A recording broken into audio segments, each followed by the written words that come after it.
이란 사람들은 원래 시위를 항상 하고 싶은 상태였었다. 지금은 학생에 더해서 상인들까지 시위대에 합세를 해주고 있어요. 이란의 독재 정부가 느끼기에는 굉장히 긴장할 만한 요소인 거죠. 트럼프가 마두로 대통령을 생포해버렸잖아요. 이란이 본격적으로 발전하기 시작하면 세계의 지각 변동이 일어납니다. 지금 이란이 민주화될지도 모르는 상태가 됐잖아요. 사실은 미군을 선제적으로 보내서 알박기를 하겠다는 거죠. 베네수엘라 다음은 이란이 될 수 있을 가능성도 좀 있겠네요.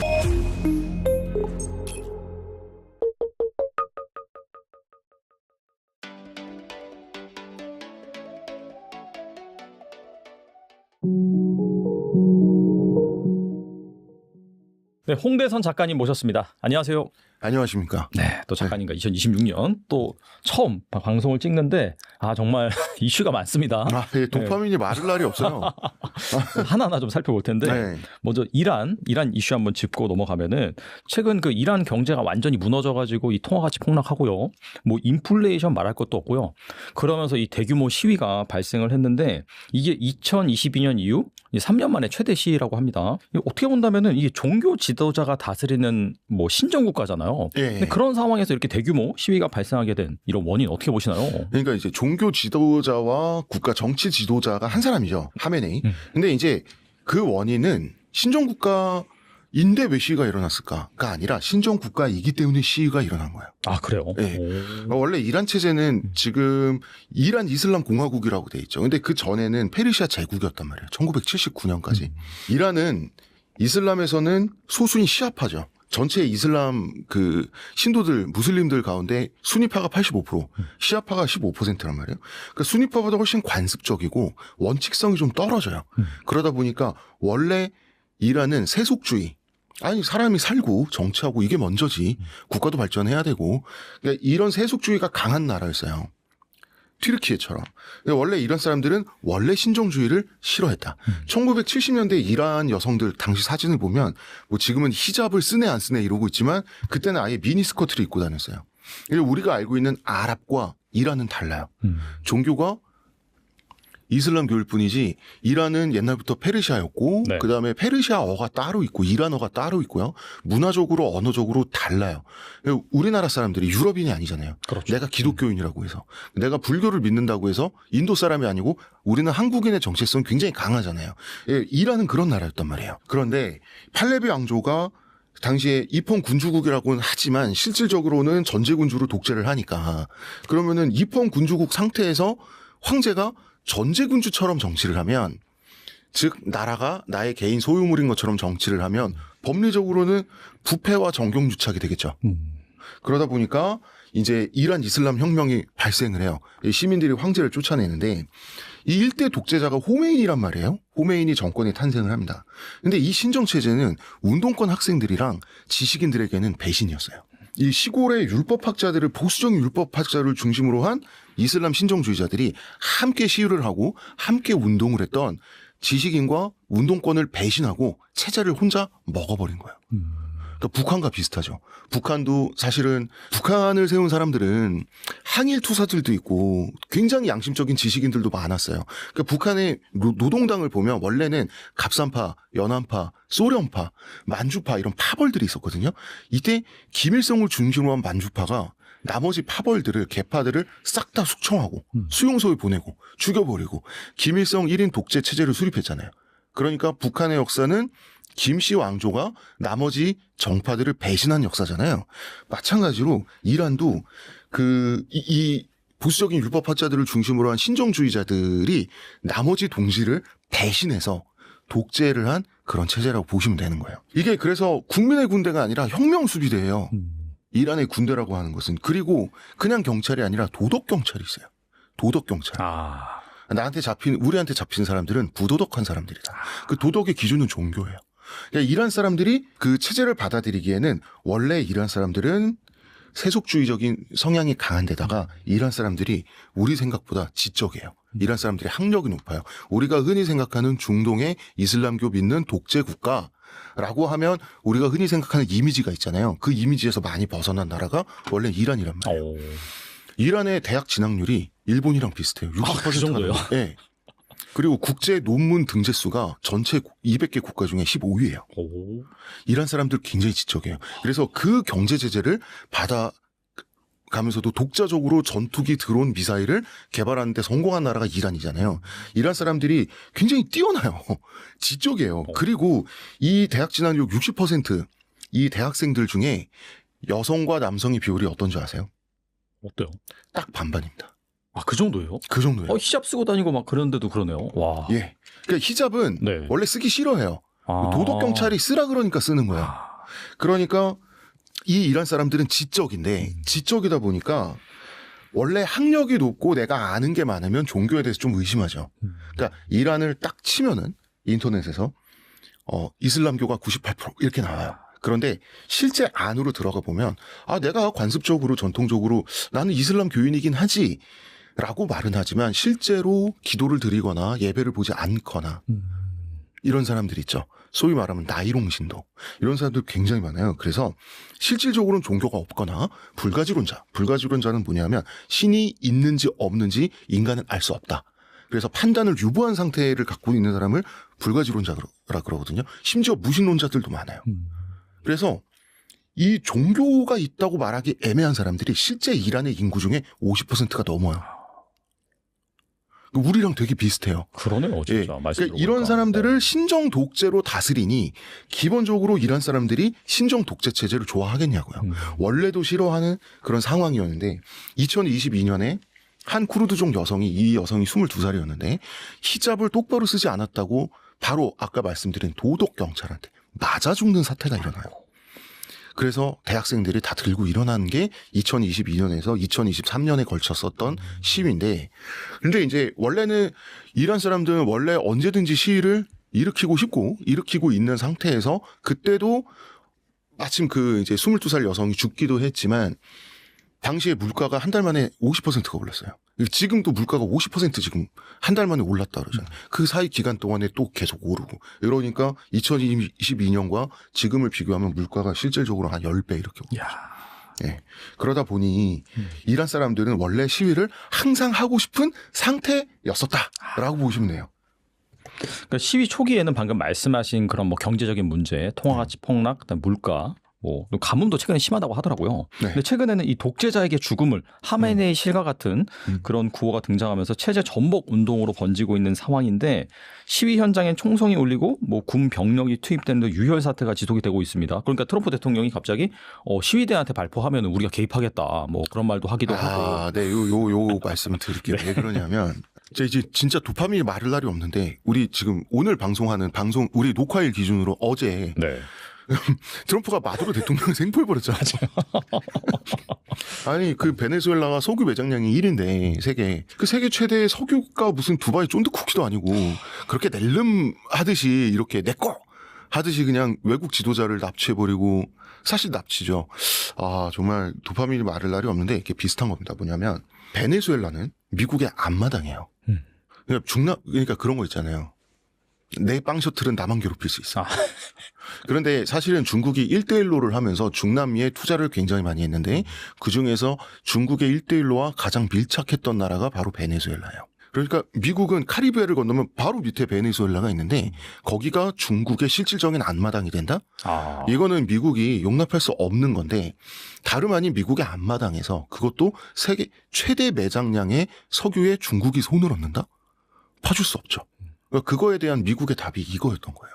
이란은 만약에 이란이 국제적인 고립에서 풀려나고 경제 제재에서 해방이 되고 그래서 이란이 본격적으로 발전하기 시작하면 세계의 지각 변동이 일어납니다. 일단 지금 중동의 맹주는 다른 중동 국가들이 인정하기 싫어하지만 어쩔 수 없이 사우디아라비아잖아요.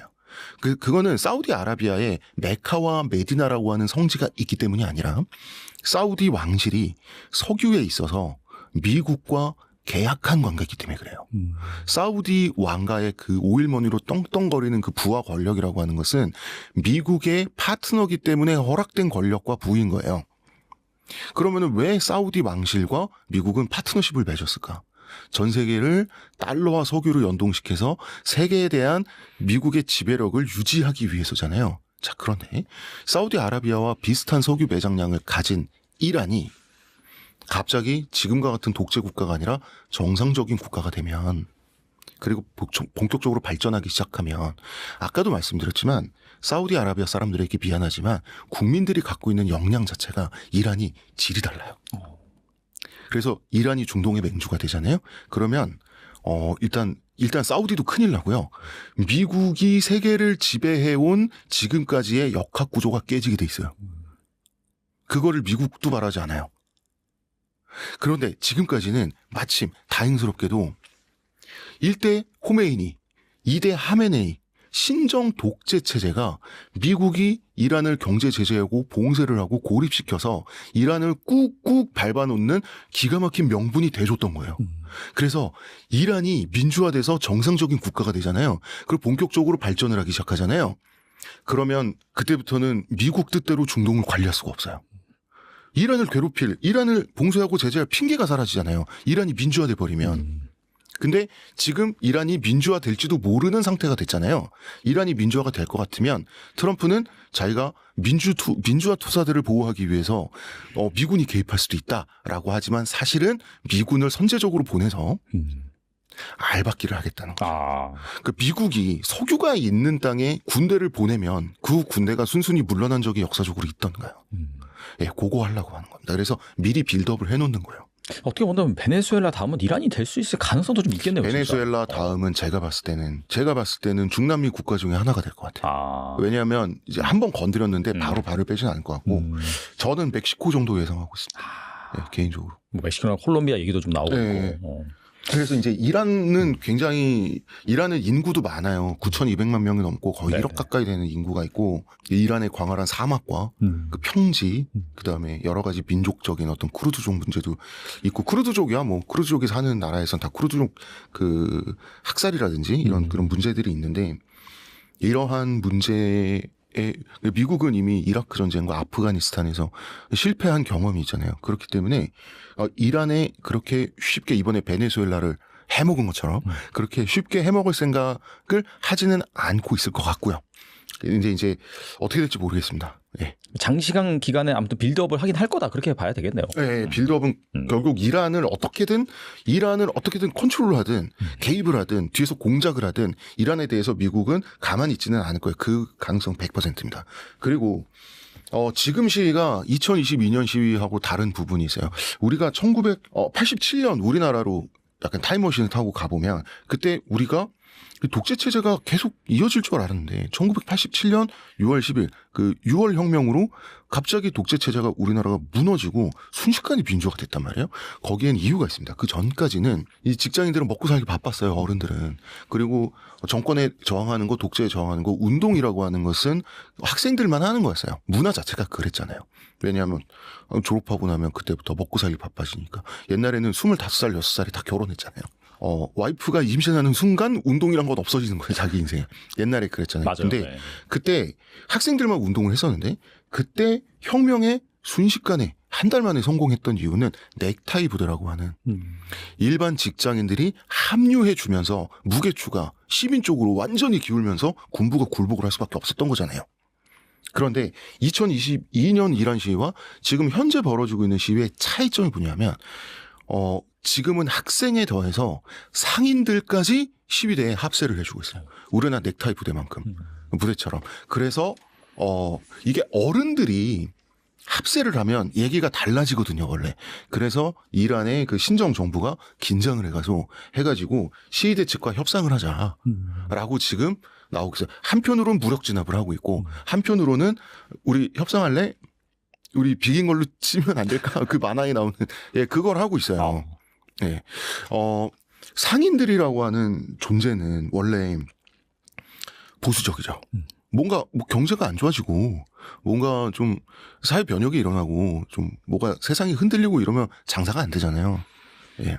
그래서 원래 보수적이고 그렇기 때문에 어떤 독재 정권이나 군사 독재라든지 하는 걸 잘 참아주는 집단이 원래 상인이란 말이에요. 옛날에 우리나라도 그랬고.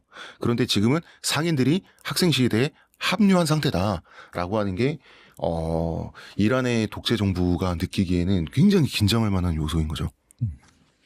이 가운데 최근 한국에서 발생한 시위가 또 재조명받고 있습니다. 100만 명이 넘는 사람들이 시위에 참여했음에도 유혈 사태로 번지지 않았는데요. 이 한국의 평화적, 도덕적 시위의 배경은 무엇일까요? 저는 경험이라고 생각해요. 고기도 먹어본 사람이 먹는다는 얘기가 있잖아요. 이제 해방되고 나서 최초의 우리나라의 혁명이 4.19 혁명이잖아요. 1960년에 일어났는데 이게 취지도 결과도 다 정의로웠어요. 다 도덕적이었어요. 과정 자체가 그렇게 평화적이진 않았죠. 그때는 학생들이 막 경찰이 학생들한테 발포를 했고 그렇게 발포를 하다가 학생들한테 붙잡히는 경찰들이 있었어요. 그때는 학생들이 경찰을 패 죽였어요. 근데 원래 시위는 그래요. 유럽에서도 우리가 선진국이라고 생각하는 프랑스 같은 데서도 시위가 벌어지면 다 자동차가 불타고 막 예. 함정 깨지고 그래 그렇다고 해서 그 4.19 혁명의 가치가 전혀 훼손되는 건 아니죠. 그리고 이제 부마 항쟁 때는 정말 경찰서가 불타고 정말 곳곳이 전쟁터가 되는 그런 풍경이었죠. 지금의 프랑스 같은 그게 이제 부마 항쟁이었는데 광주 민주화 운동에서는 아예 시민들이 총을 들 수밖에 없었고 그런데 1987년 6월 혁명에 이르러서야 처음으로 아무도 피를 흘리지 않는 평화혁명에 성공을 했잖아요. 그리고 나서 박근혜와 윤석열을 쫓아낼 때는 죽거나 다친 사람들이 정말 한 명도 나오지 않았어요. 그렇게 많은 인원들이 박근혜 퇴진 시대 때 모였음에도 불구하고 그래서 고기도 먹어본 사람이 먹기 때문에 우리는 그 프로세스, 혁명의 프로세스가 이미 함양된 거예요. 평화혁명의 프로세스가.